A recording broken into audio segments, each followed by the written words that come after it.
Welcome, everybody, to another episode of the Lunch Table Podcast. If you're new to the channel, please like and subscribe for more content. For today's episode, we are reviewing the final two episodes of Guillermo del Toro's Cabinet of Curiosities, titled The Viewing and The Murmuring. Akram, these were very interesting two episodes for the finale, but before I get to my thoughts, I want to hear what you thought about them. Yeah, very different. Like we keep talking about this, that they dropped two, and they're kind of like alike somehow, like witches and whatnot and demonology. These felt like kind of the leftovers, but they still were of quality too. I think that they were really done well. And I think both of us can agree that episode 7, right, was extremely weird. But I liked it. I have some good thoughts about it, but I want to hear your thoughts. Yeah, they were very, very experimental, I would say. And that's saying something because this whole series has kind of felt like very like experimental in itself. But for episode 7, which is The Viewing, directed by Panos Cosmatos, we see like this kind of congregation of these very elite heads of their fields. Like we have a novelist, a scientist, and then we have like a psychic and a musician. It's a weird gathering. It kind of feels like this weird like 10 little Indians kind of like gathering. Yeah. So they're invited by this big like billionaire guy played by Peter Weller. It's cool to see him back. It's crazy how like this cast like brings so many like icons from different genres. I know.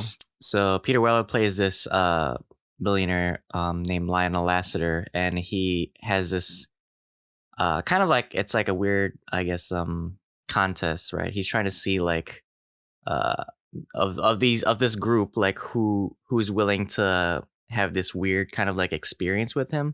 So he kind of like brings them in, and then he like the set design was awesome, man. That whole room I thought was really cool. Yeah. And like the music, like with the synth music, I thought was like really on point. So I think for this episode it's more style than substance, honestly. But what Good were your point. thoughts on this point. episode? Good point. Because I took it in a way that it was more about the experience. Obviously, so they were like drinking, doing drugs. I love how like he's so casual with it, just bringing up cocaine. Stephen Agee is here as well from Peacemaker, which was awesome to see. Yeah. He acted really good here, and also Eric Andre. I was like, Eric oh Andre, shit, yeah, and he's so so weird. serious. I was like, oh shit, yeah. I thought he was gonna do some like, I don't know, like something will pop out the chair, like or something. Well, it's funny because when they were like screaming and shit, I thought he was gonna say, "Let me out, let me out." yeah. Well, that was cool. He was so serious here. But I took it more of like this, like you said, it was the whole thing was really like about experience. I feel like there's like, it's very raw. It's kind of mindless. It's like, but he's trying to prep them so that they're ready to see this thing that he doesn't even understand. But it's very like just the human experience going through like all these drugs and alcohol and stuff. And he has the best of the best alcohol and drugs. And cigarettes, like everything, just so your brain could soak that all in. So I guess you could be at your peak or something, or loosen the edge a little bit, which I thought was interesting because a lot of the other episodes were more, I'd say, story driven, but again, this was more like experience driven. And I think not a lot of people probably will like that, just because it was a really slow burn. Like I felt like the episode was almost like at least an hour and 30 minutes. It was very, it was they like were a just high talking. build up. Yeah, like, it was like kind of like a weird return.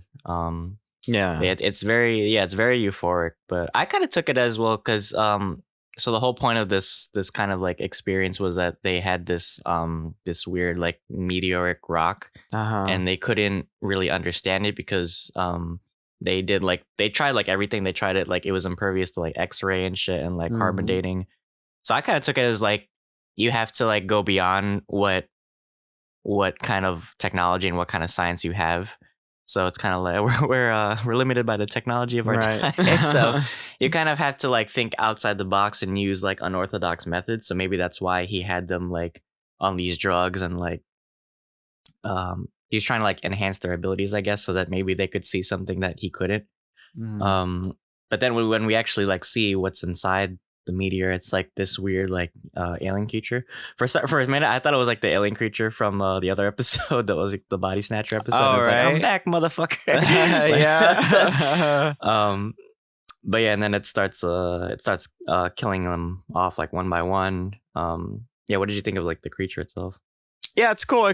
So that whole well, first of all, the asteroid, it kind of reminds me of that movie Annihilation with Natalie Portman. Yeah. I like how they kind of reimagine how an alien would be. It's very like, it doesn't really have a humanoid form, and it also it takes different elements like The Thing. It kind of reminds me of The Thing a little bit.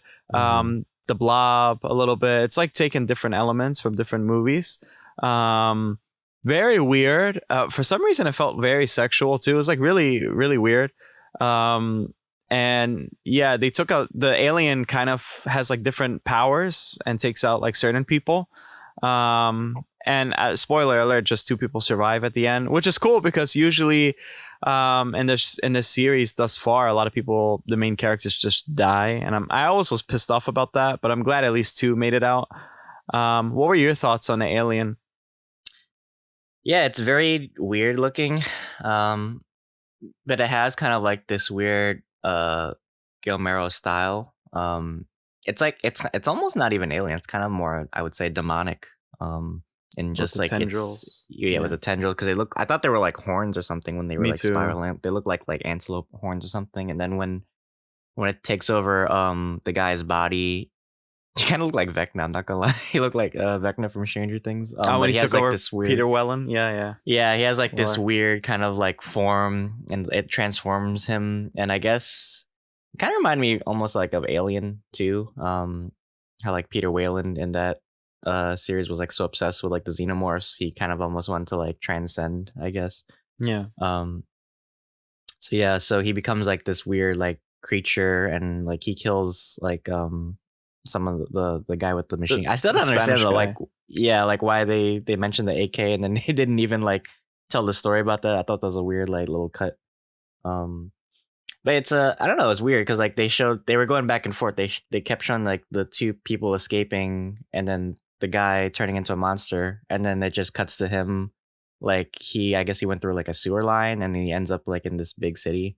So Oh I yeah, wasn't like totally sold on the ending. me neither. I kind of expected, because they had so many different ideas and so many elements Yeah. in this story. I thought it would be more interesting to elaborate like why he's so obsessed with this meteor, how he got it in the first place. So they didn't really like explain much in terms of like backstory, but like you said, I think it's more about the experience and just like I don't know the different like styles that we see. Um and all the homages that it kind of like alludes to, right? Right. Yeah. Yeah. Yeah. And again, glad to see Eric Andre and that other girl, Charlene Yi. Sorry, the cast list here doesn't have the characters' names sometimes. That's why I say the actors' names. But yeah, yeah, the whole thing's about experience. I wasn't really sold, like you said, about, and the ending was a little weird. And I wonder what's the continuity. Is like every story. Maybe they're not trying to build like this universe. That's fine because there's so many universes. Maybe it's just its own thing or whatever. It's just a story, right? Hmm. Um, I also like one thing though. I do like how it was shot. The lighting. I do like the grain that they had. The high contrast grain. Um, I don't know. It was weird. It was just weird. It was like really sexual. For some reason, but it's Hmm. not for everybody. I think this episode, but at least it's experimental. It's interesting. It's unique. Hmm. Compare, and that's the great thing about this series. Every episode's really different. In its own right. But yeah. Hmm. Yeah. And then the next episode we get, which I thought was a little more interesting.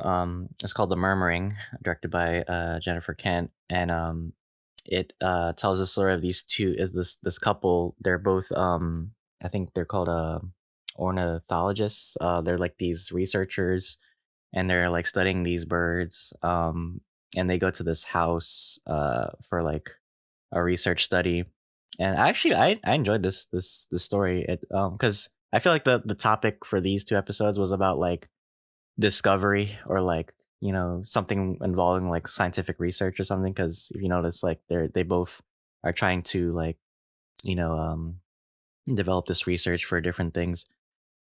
So they go to this house, and Nancy starts having like these visions. Like she starts exploring the house, and then she starts learning about like the history of the house. So apparently there was a there was a mother who killed her child, like she drowned him. And ironically, Nancy also had a miscarriage, so I guess it talks about past trauma too.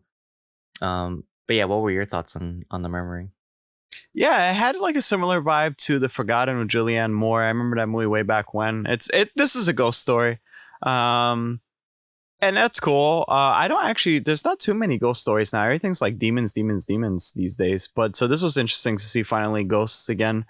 Yeah, it was shot beautifully. Obviously the aspect ratio kind of changed a little. I wonder if that's like artificially done, or is that like legitimately they use like cameras that Mm-hmm. you have no choice but to have that aspect ratio. Um, so yeah, I liked it a lot. Andrew Lincoln too. That's awesome to see him Yes. there. Mm-hmm. Like, hot damn, look at Andrew Lincoln. Ah! That's awesome. I also like Essie Davis too. I like the chemistry they had. I thought it was really sweet. It's a really sweet story. There's a really slow build up to like this horror. It's very disturbing. Actually, this episode I felt more scared than any other episode. Every other episode was like very disturbing. This one I actually felt like a lot of tension. And I Mm-hmm. think the way how to use audio was smart. Um, and which is interesting because going back to the other episode that we're talking about, episode 7, all those people, they have particular skills and gifts. And Eric Andre's character, he could listen. Like, I guess that's he has the ear, right, for Mm-hmm. stuff, and he hears certain things. And so for this lady, they're using like, just these noises to kind of like foreshadow something's gonna happen, and it Mm-hmm. keeps building up, building up. I think it's really cool. It's a really great story telling element. But yeah, what else are your thoughts on it? Yeah, they were very believable as a couple. I would say even more believable than the couple from the TV episode. They just like they you could feel like they had like issues that they couldn't talk about because they were so involved in their work. They were kind of using like their work as like kind of like a scapegoat, or at least Nancy was. I feel like she was using like her work as like a way to not talk about like her past, trauma with her miscarriage. Um and Edgar is like, he's trying to make like sexual advances on her, but she's always like tired and she's trying to avoid that. I guess because she has like so much guilt in her and so much regret. Maybe she just doesn't want to go through that again. Um, but yeah, I also like the sound design in this episode and how they kind of like use the old tape recording like that like this very like analog technology, but like maybe it picks up like noises. That's what I was thinking. Maybe like it was kind of like a Ghost Hunters episode. Like maybe they pick up like things through like the recordings or the tapes or something. But she actually does have like these visions like outside the research, and she sees like the kid. And I thought the whole ghost story was kind of like tragic too in itself. Like you think maybe the kid is like demonic or something, but it's actually like he's actually like a very sympathetic child because he was drowned by his mother all those years ago, and the mother actually committed suicide because she regretted what she'd done. Um, so in a way, I think it's like Nancy comes across this family horror, and she kind of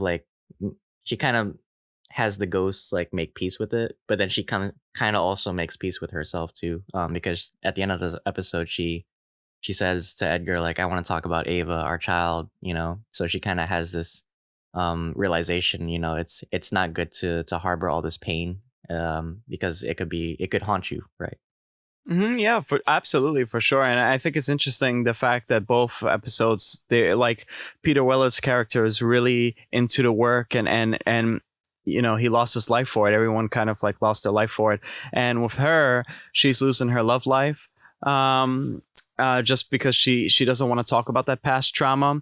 And it's also interesting through the whole series, it's like once you stare into darkness, it stares back at you and it stays stuck on you like a tattoo. And it's like it's a really scary thought. It's like, damn, you can't really escape. And I find it cool too because again, the way how they set up the stories, the way how they have these props and just the timing and stuff, like what time it took place, because they have new technology. Apparently, like the stuff they were using is like brand new, and I guess that's how they picked up on it. And it just so happens that she picked on it first, and then oh shit, now this stuck with her on her Mhm. back. It's kind of like that movie Shutter, I believe, long time ago. Yeah, I enjoyed this episode. I thought it was really sweet. But we reached the end segment, guys. So I just want to ask you, Dylan, what do you think of the overall series? I thought it was amazing. I thought this is like one of the best horror anthology series on Netflix, and Netflix, they hit all marks for me, and they're really good with horror too. So I really appreciated this series and how it kind of like innovated or brought horror into a new light, because I think now horror is very not generic, but I feel like there's so many tropes now that too many people use, and we kind of see like different movies are evolving. I mean, right now I've said like I feel like we're in the re era, like all these revisits and um all these franchises are trying to like just make sequels, but this series like felt like a breath of fresh air for me. So yeah, these episodes, I give them I give episode 7 a 7 out of 10, and then episode 8 I give a 9 out of 10. But as a whole, I think the series was really successful. It was short, but it was sweet, and I did like that we didn't get it all at once.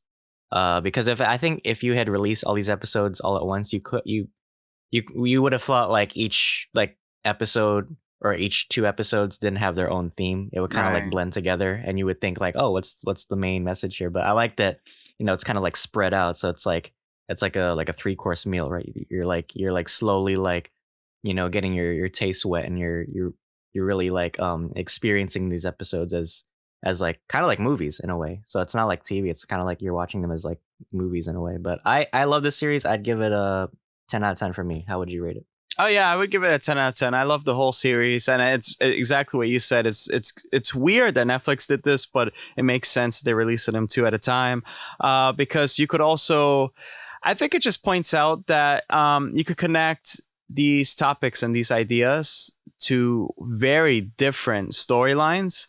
And I think that's really strong. I think that also it's kind of like showing off. It's like, yeah, we know our shit, right? These like episodes are well done enough where you could pick up certain things. It's like we just did, right? I didn't expect to actually figure out that, oh yeah, every 2 episodes is like witch stuff, and then maybe like something about obsession, blah blah blah. Really awesome show. I'm so glad we reviewed this impromptu. It was really really a wild ride. So I'm super glad. Do you have any other thoughts you want to say before we wrap up? Um, No, I think we've said our piece, but yeah, thank you guys for tuning in for this review. This isn't our last episode for spooky season. We do have a Halloween special coming up, kind of like as a send off for October, and then going into November, we'll be doing more. We're going back to movie reviews, but we have some special episodes coming up as well. So thank you guys for tuning in, and if you're not following the channel already, please do, and like and subscribe as always. You can also listen to us on Apple Podcasts, Anchor, and Spotify as well, and you can watch our clips on Instagram and TikTok as well. But thank you guys again for this review, for tuning in, and until then, thanks for having lunch with us. See you guys.